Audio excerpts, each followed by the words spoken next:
Good morning students. आज हम पढ़ेंगे पाठ 5 न्यायपालिका, न्याय का पालन करने वाले।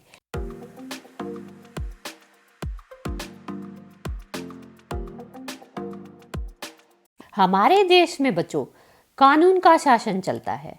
इसका मतलब है सभी कानून सभी लोगों पर समान रूप से लागू होते हैं और जब किसी कानून का उल्लंघन किया जाता है तो उसके लिए एक निश्चित प्रक्रिया अपनाई जाती है।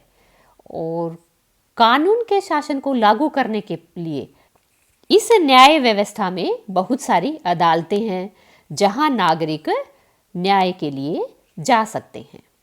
इन न्याय व्यवस्थाओं को हम क्या कहते हैं? न्यायपालिका कहते हैं। न्यायपालिका की भूमिका के बारे में पढ़ेंगे।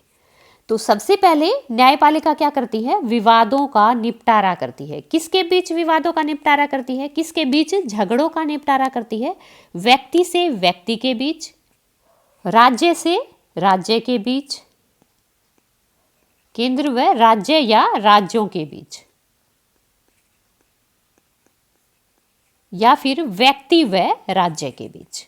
किन किन के बीच विवादों का निपटारा करती है? व्यक्ति से व्यक्ति के बीच, राज्य से, एक राज्य का दूसरे राज्य से विवाद हो जाए तो उन दोनों के बीच विवादों का निपटारा करती है, और केंद्र व एक राज्य या फिर ज़्यादा राज्यों के बीच कोई विवाद है तो उसका निपटारा करती है। और चौथा, व्यक्ति व राज्य के बीच विवादों का निपटारा करती है।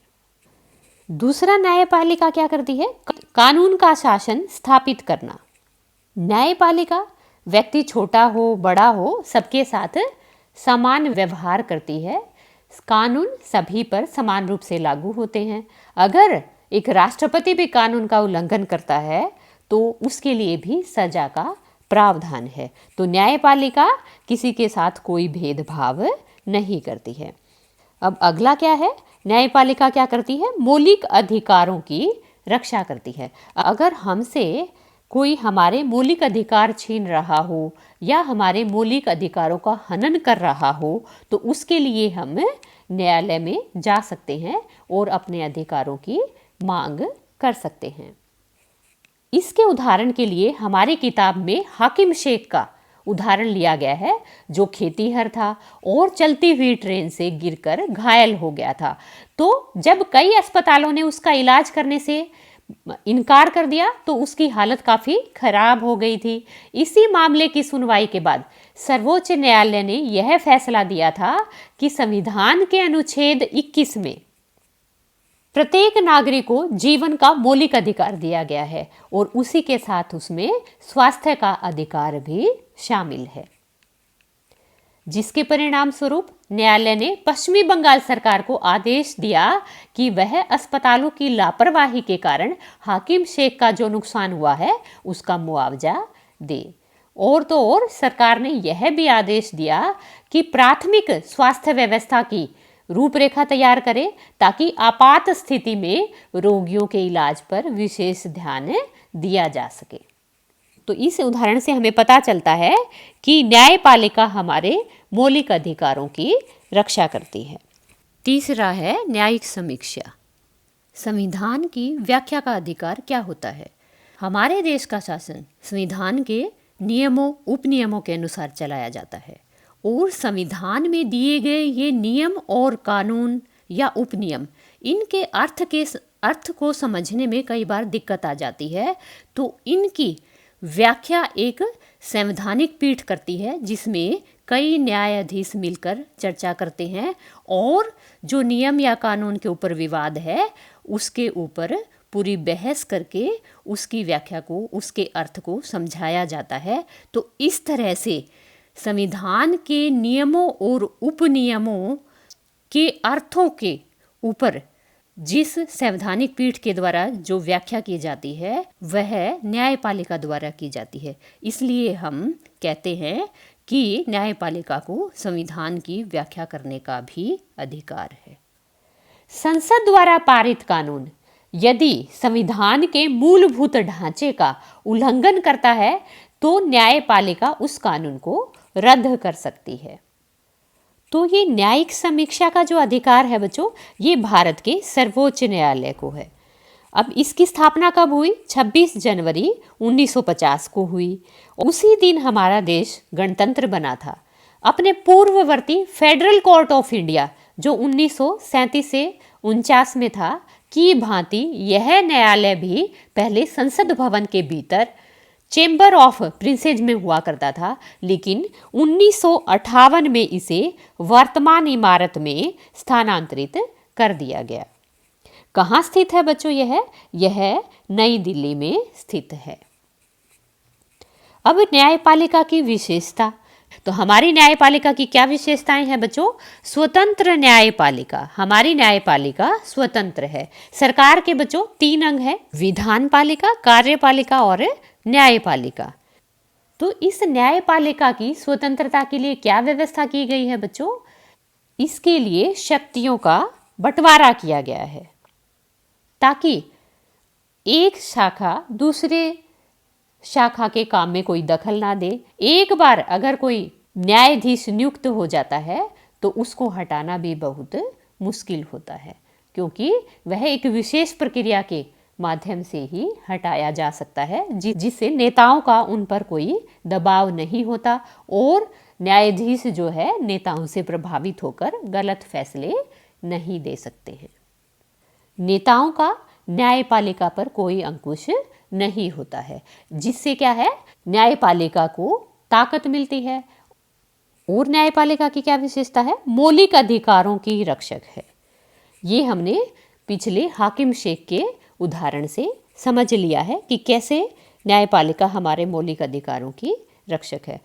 अगली विशेषता है एकीकृत न्याय व्यवस्था, मतलब ऊपरी अदालतों के फैसले नीचे की सारी अदालतों को मानने होते हैं। अगर किसी को लगता है कि निचली अदालत का फैसला सही नहीं है तो वह ऊपरी अदालत में अपील कर सकता है और अपने लिए न्याय की गुहार लगा सकता है। अब जो न्याय की गुहार लगाता है बच्चों, वह कहाँ लगाता है? अदालतों में। तो भारत में अदालतों की संरचना, भारत में अदालतों की संरचना कैसी है? भारत में निचले स्तर पर अदालतें ज्यादा है। अब सबसे निचला स्तर कौन सा है बच्चों? ये है निचला स्तर। आप देख रहे हैं कि जो ये निचला स्तर है यह हमारा क्या है? ज्यादा विस्तृत है। फिर उससे ऊपर आता है हमारा उच्च न्यायालय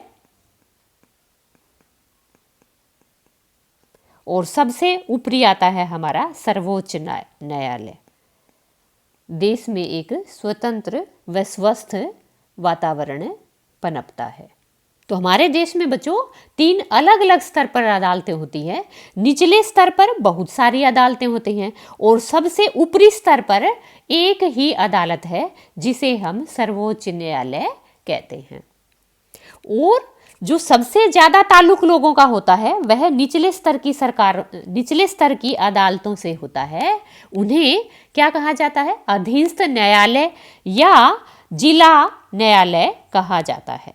ये अदालतें आमतौर पर जिले या तहसील के स्तर पर या किसी शहर में होती हैं। ये बहुत तरह के मामलों की सुनवाई करती है और जो प्रत्येक राज्य है यह जिलों में बटा होता है और हर जिले में एक जिला न्यायाधीश होता है। प्रत्येक राज्य का एक उच्च न्यायालय भी होता है। यह अपने राज्य की सबसे ऊंची अदालत होता है। उच्च न्यायालयों से ऊपर एक सर्वोच्च न्यायालय होता है जो देश की सबसे बड़ी अदालत होती है और यह कहाँ स्थित है? नई दिल्ली में स्थित है।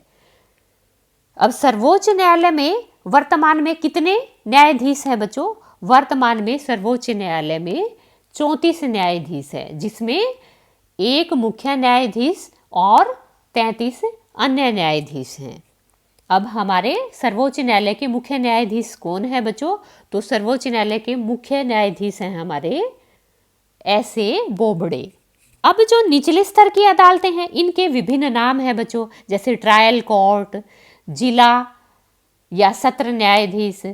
अब जो उच्च न्यायालय है बच्चों, इनकी स्थापना सबसे पहले 1862 में कलकत्ता, बंबई और मद्रास में की गई थी। ये तीनों प्रेसिडेंसी शहर थे दिल्ली उच्च न्यायालय का गठन 1966 में हुआ। कई बार पूछा जाता है कि दिल्ली उच्च न्यायालय का गठन कब हुआ, तो कब हुआ? 1966 में। आज देश भर में लगभग 25 उच्च न्यायालय हैं। बहुत सारे राज्यों के अपने उच्च न्यायालय हैं, जबकि पंजाब और हरियाणा का एक साझा उच्च न्यायालय चंडीगढ़ में है।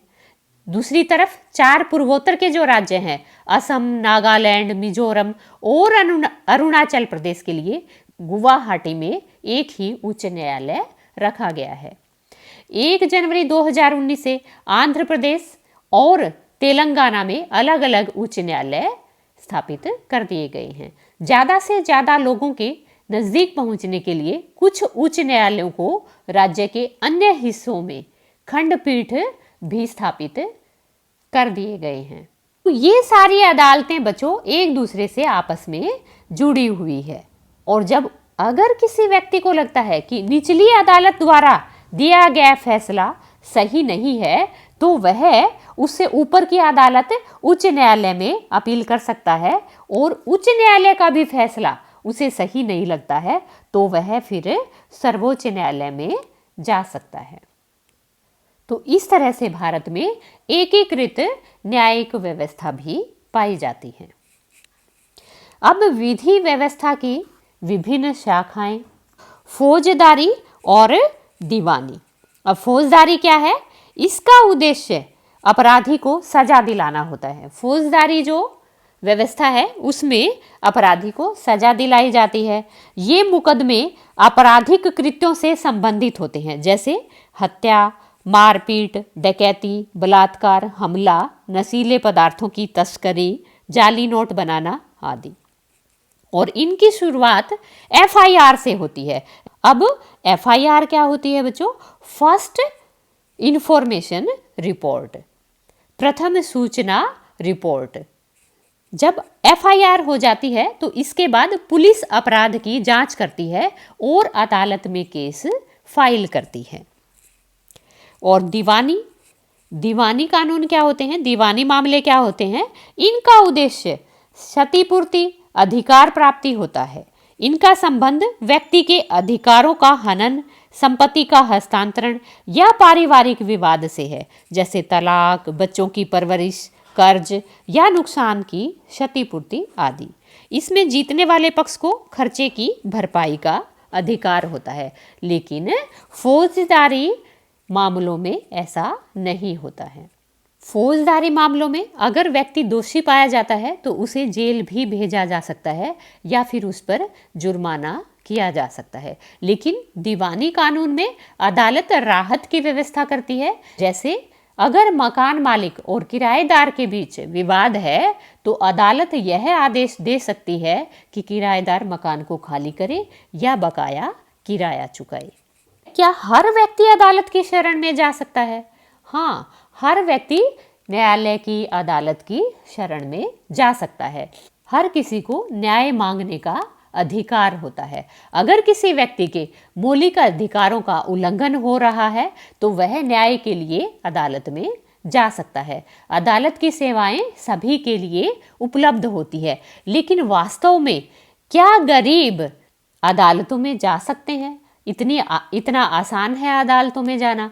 क्योंकि कानूनी प्रक्रिया में न केवल काफ़ी पैसा लगता है बल्कि काफ़ी कागजी कार्रवाई भी होती है।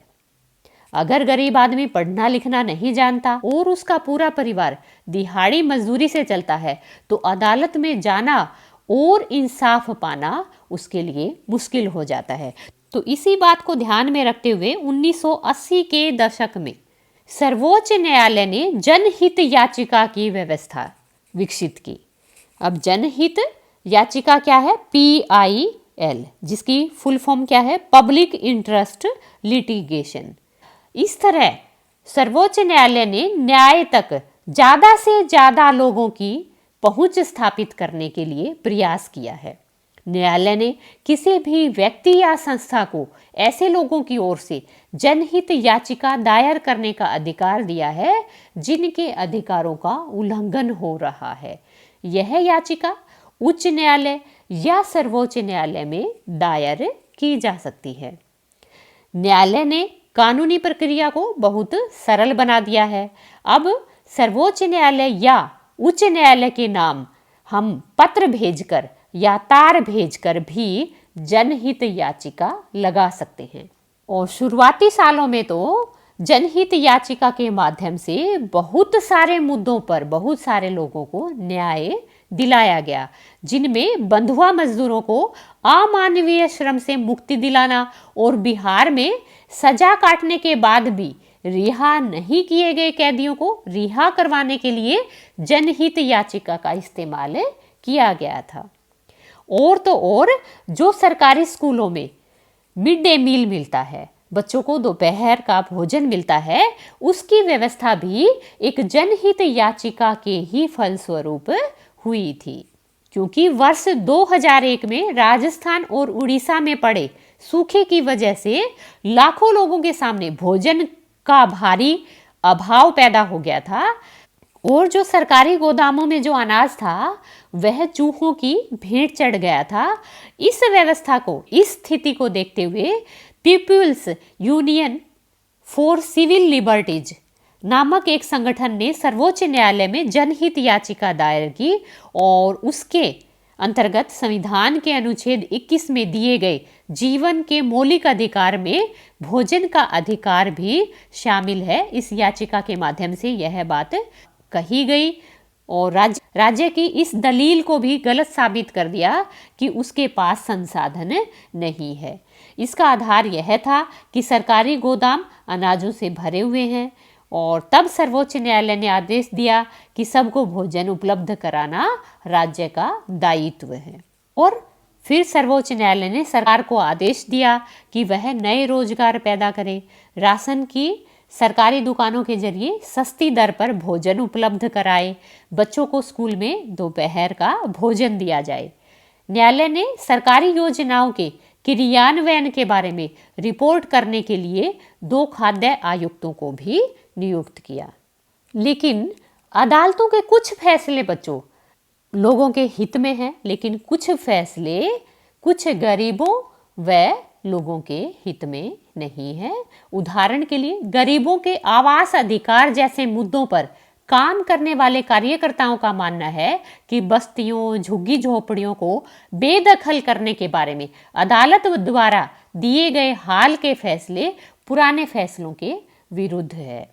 हाल के जो फैसले दिए गए हैं उनमें झुग्गी वासियों को शहर में घुसपैठियों की तरह देखा जा रहा है, जबकि पहले वाले फैसलों जैसे 1985 में ओल्गा टेलिस बनाम मुंबई नगर निगम का मुकदमा था, उसमें फैसला झुग्गी वासियों की आजीविका बचाने के लिए दिया गया था।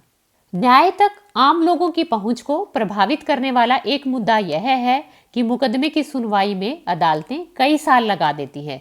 इसी देरी को ध्यान में रखते हुए अक्सर कहा जाता है कि इंसाफ में देरी मतलब इंसाफ का कत्ल। लेकिन इन सब के बावजूद हम इस बात से इनकार नहीं कर सकते कि लोकतांत्रिक भारत में न्यायपालिका ने एक महत्वपूर्ण भूमिका निभाई है और कार्यपालिका और विधायिका की शक्तियों पर अंकुश लगाया है और नागरिकों के अधिकारों की सुरक्षा की है। उम्मीद है बच्चों आपको पाठ समझ में आया होगा और अब आपको चैनल को सब्सक्राइब करना है, वीडियो को लाइक और शेयर करना है। थैंक्स।